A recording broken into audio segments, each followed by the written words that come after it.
या लाडूला ना मेथीचे लाडू किंवा डिंकाचे लाडू असे म्हटले जाते. खूप हेल्दी आणि पौष्टिक असतात बरं का. डिलिव्हरी झाल्यानंतर आवर्जून दिलं जाणारं हे एक टॉनिक आहे. या लाडूची ना सर्वात पहिली स्टेप म्हणजे खारीक आणि खोबरं उन्हाला वाळवून ते दळून आणणे. त्यानंतर दुसरी स्टेप म्हणजे गव्हाचं पीठ छान असं लालसर होईपर्यंत भाजणे आणि आपण जे काही ड्रायफ्रुट्स वापरणार आहोत ना, ते सगळे तुपामध्ये छान असे हलके फुलके भाजून घेणे. या लाडूसाठी ना कुणी कुणी तुपाचा वापर करतं, परंतु तुपाने हे लाडू लवकर खराब होण्याची शक्यता असते. त्यामुळे माझ्या मम्मीने इथे शेंगदाणा तेल वापरलेलं आहे.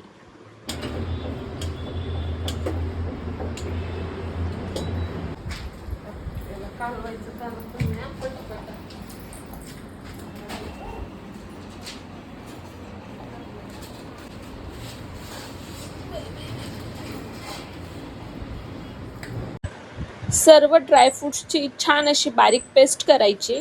त्यानंतर हा गुळाचा पाक त्यामध्ये मिक्स करायचा. गुळाचा पाक चुकला तर लाडू चुकतात बरं का. त्यामुळे व्यवस्थित प्रमाण घ्यायचं आणि छान असे लाडू बनवायचे.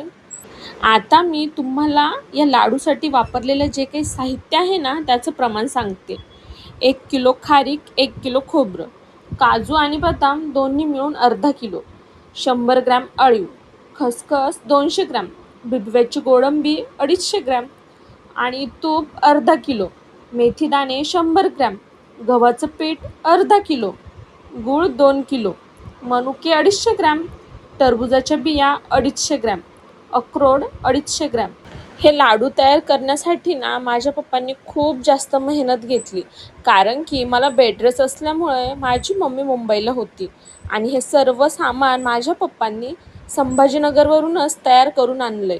त्यामुळे त्यांनी खूप जास्त मेहनत घेतली आहे. या लाडूसाठी मेथीदाणे 100 ग्रॅम वापरलेले आहे.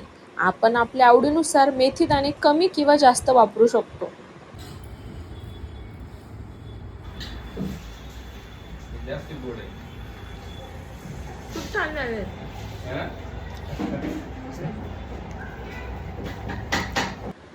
या लाडूसाठी एक शेंगदाणा तेल बॅग वापरलेली आहे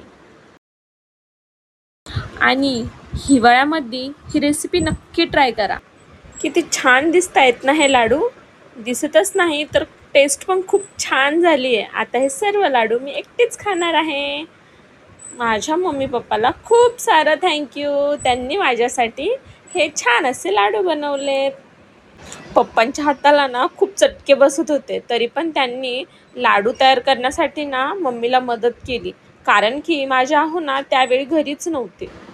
तुम्हाला जर या रेसिपीबद्दल काही प्रश्न पडले असतील ना, तर कमेंट करा. मी नक्की त्या प्रश्नांची उत्तरं देईन. चला तर मग भेटूया पुढच्या व्हिडिओमध्ये. तोपर्यंत काळजी घ्या. Okay, bye bye.